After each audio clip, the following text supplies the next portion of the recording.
What's up gang Malaysia, Indonesia, Singapura, Brunei. Assalamualaikum, it's your boy Kimis Coverto and welcome back to my channel yang semestinya hanya akan mereview siri animasi One Piece. Alright guys, dalam video kali ini aku nak review chapter 1053 yang bertajuk The New Emperor. Mungkin ada di antara korang dah pun membaca manga chapter ini dan mungkin ada yang belum. So overall, chapter ni berlambak gila information yang gila penting, dan memandangkan manga bakal bercuti sebulan, kita semestinya tak sabar untuk menantikan apa yang bakal berlaku kepada Pakatan Luffy, penduduk Wano dalam chapter berikutnya. Dan melihatkan chapter kali ni, aku dah dapat agak dengan jelas siapa musuh atau organisasi yang Luffy bakal tumbangkan lepas ni. Tapi untuk itu aku akan diskusi dalam next video. Okay? Alright, jom let's proceed with the content. Ikuzo Yarudomo!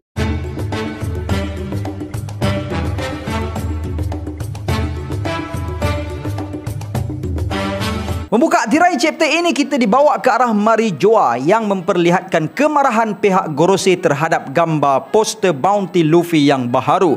Di sana kita dapat melihat Gorosei dengan panau di dahi memarahi pihak Marine kerana telah mengeluarkan gambar Gear 5 Luffy dan meletakkan nama D dalam bounty Luffy tanpa keizinan mereka. Dan di panel Marine ini, kita dapat melihat betapa mereka gelisah dan menjadi kelam kabut setelah mengetahui pihak atasan sedang murka, dan salah seorang dari Marine di situ menjawab dengan penuh ketakutan bahawa mereka tidak mendapat arahan tersebut dan gambar Gear 5 itu dihantar oleh ejen CP0 sendiri yang bernama Guernica Sama. Kemudian Gorosei tersebut mengarahkan Marine untuk mencetak semula gambar bounty Luffy dengan foto yang baharu dan membuang nama tengah di Luffy kerana mereka tidak mahu dunia menyaksikan bounty Luffy tersebut sebegitu rupa. Namun pihak Marine gagal untuk menghubungi kilang pencetakan, dan arahan selanjutnya untuk menghentikan penyebaran surat khabar itu juga turut gagal kerana di sini kita dapat lihat paparazzi Morgan lebih lincah buat kerja, dan selaku paparazzi, Morgan tidak perlukan kelulusan sesiapa-siapa pun untuk dia sebarkan sebarang fakta dan berita kepada seluruh dunia. Morgan menyifatkan penampilan baharu Luffy sangat-sangat membingungkan dan mengarahkan pekerja-pekerja burung dia untuk menghantar surat khabar itu ke seluruh dunia. Dan Morgan juga telah mendedahkan satu maklumat penting yang dah lama sidang fans tertanya-tanya, iaitu berkaitan anak-anak Big Mom. Morgan mengatakan bahawa transmission Cyber Pulse sebelum ini terganggu dalam chapter lepas adalah sebaik sahaja mereka terlihat kapal Queen Mama Chanter, yakni kapal Big Mom. Kemudian Morgan mengatakan bahawa dia tidak akan membiarkan propaganda mereka terlucut darinya kerana kisah sebenar cukup mendebarkan. Kemudian di panel ini kita dapat melihat berita berkenaan tumpasnya Yonko, Kaido dan Big Mom telah viral ke seluruh pelosok dunia, dan ketiga-tiga kapten yang bertanggungjawab dalam menumpaskan Big Mom dan Kaido telah mendapat suntikan yang melonjak dalam nilai bounty mereka. Dan di panel ini kita dapat melihat Lockheed dan Luffy masing-masing mendapat bounty berjumlah 3 bilion. Okey, pause kejap.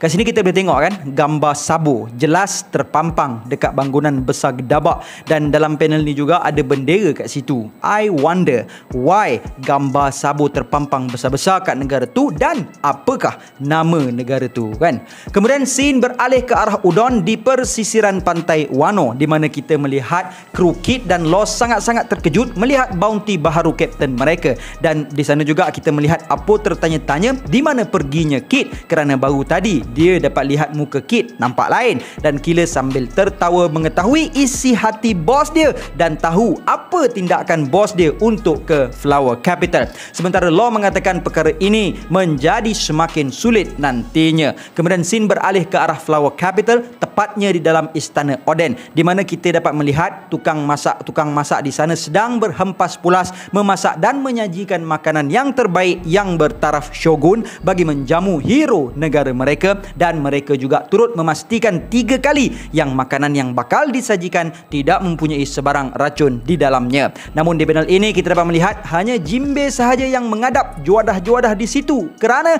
judging by kekecohan yang datangnya dari luar istana, Jinbei dah faham sangat dah ke mana the rest of the crew berada. And yes, di panel ini kita dapat melihat semua Mugiwara crew except for Jinbei telah menghadiri festival di luar istana kerana di sana terdapat terlalu banyak sangat hiburan seperti permainan tangkap ikan emas dan sebagainya. Dan Luffy juga sedang bergembira memakan makanan yang dijual di tepi-tepi jalan Flower Capital sambil di-follow oleh Chopper yang semestinya aiming for cotton candy dan Yamato yang kita semua sedia maklum ini adalah pesta pertama sepanjang hidup dia. Jadi dia kelihatan sedikit emosi di situ. Dan dari atas bangunan kita dapat melihat Soul King Brook bersama-sama Hiyori bersiap untuk memperdengarkan lagu kesukaan brother dia Oden yang berjudul Moon Princess, dan dendangan lagu tersebut disambut dengan gamat oleh penduduk-penduduk Flower Capital di situ. Kemudian scene beralih ke arah basement istana di Flower Capital, di mana di sana kita dapat melihat Nico Robin yang sedang melihat-lihat patung-patung Kokeshi Dolls di situ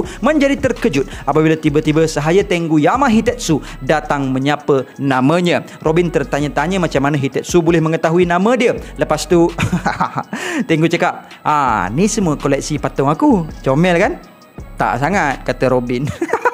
Kemudian Robin tertanya-tanya kenapa semua koleksi anak patung tu semua berada di situ. Kemudian Hitetsu menjelaskan bahawa bilik ini adalah bilik rahsianya, namun dia mendapati dirinya terpenjara di situ beberapa tahun lamanya. Mendengarkan perkara itu, Robin menjadi terkejut dan tertanya-tanya kerana Robin mengenali Hitetsu sebagai pembuat pedang. Hitetsu kemudiannya mengatakan bahawa dia membuat pedang kerana dia mempunyai bakat untuk kerja itu. Namun dia cuma membuat pedang sebagai hobi sampingan dia semata-mata kerana tugasan mentadbir negara adalah sebuah tugasan yang amat memenatkan.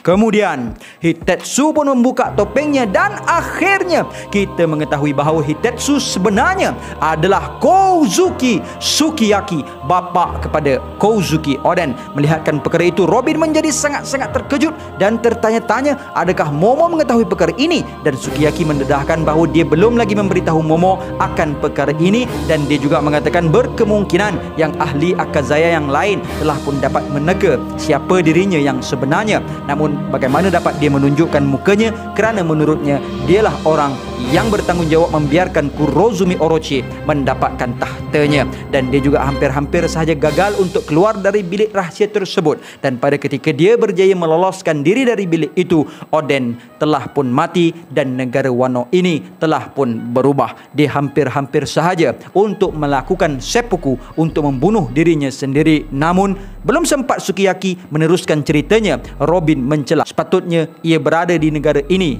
senjata kuno Pluton. Itulah yang aku tahu ketika aku membaca poneglyph di Alabasta. Dan dengan penuh yakin Sukiyaki membenarkan kata-kata Robin.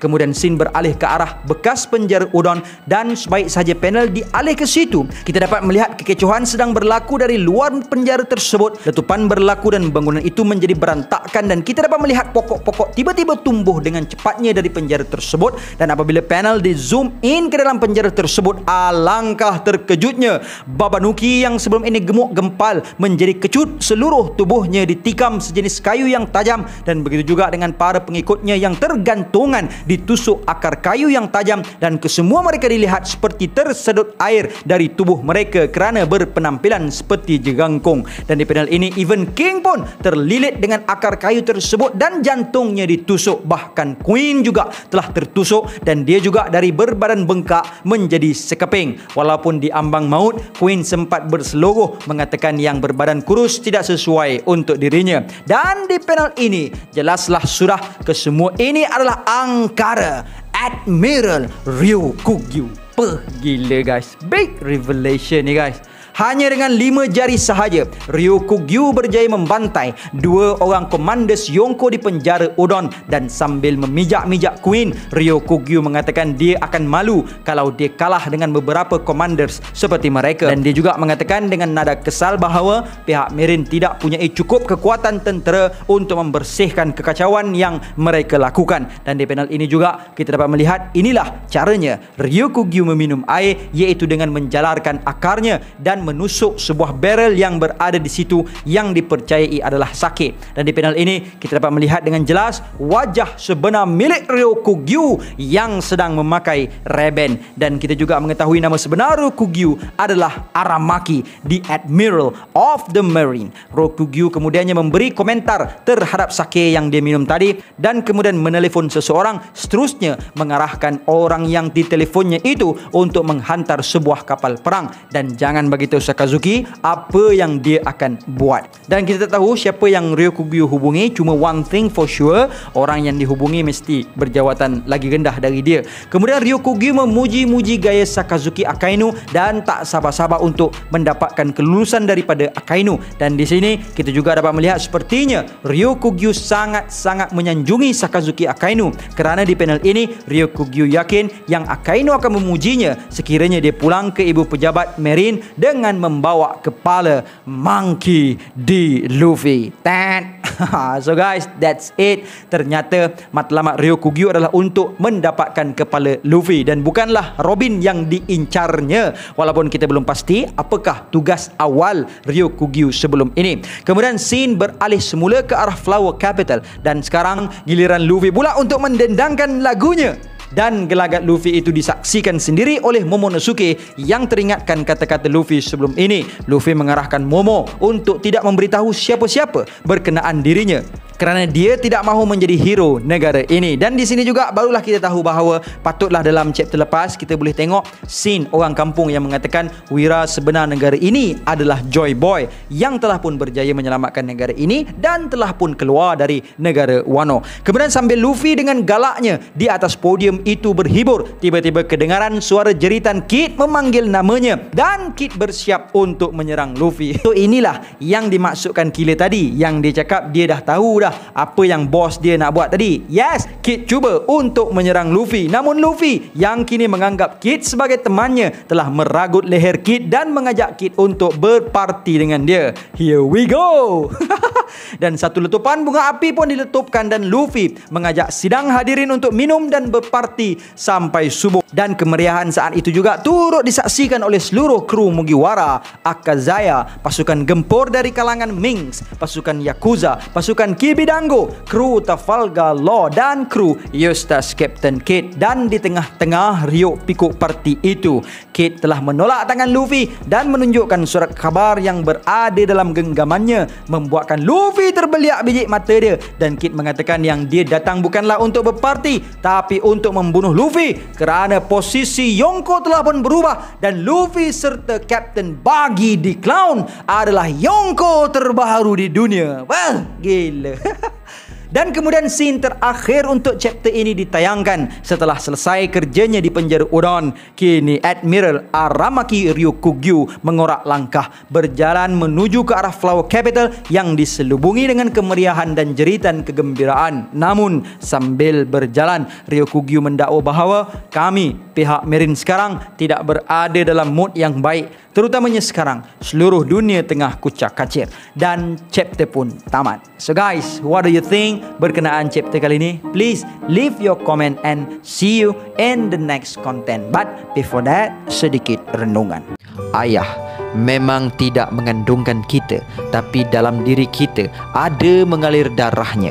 Ayah memang dia tidak melahirkan kita, tapi suaranya lah yang pertama kali kita dengar ketika lahir untuk azan di telinga kita. Ayah memang tidak menyusui kita, tapi dari peluhnya lah setiap suapan yang menjadi air susu kita. Ayah memang tidak selalu menemani agar kita tidur lena, tapi dialah yang berusaha agar kita tetap nyaman dalam tidur kita. Ayah tidak pernah kita lihat dia menangis, bukannya kerana hatinya keras, tetapi agar kita tetap percaya yang dia kuat untuk kita dan boleh bergantung dengannya. Sayangilah dan hormatilah ayah kita. Memang syurga ada di telapak kaki ibu, tetapi tidak ada syurga untuk kita tanpa keredaannya. Memang kita diminta mendahului ibu kita, tetapi ayah kita adalah jiwa raga ibu kita. Hormatilah, sayangilah orang tua kita kerana mereka berjuang untuk kebahagiaan kita. And until then, my God, there is no God except Allah. Assalamualaikum warahmatullahi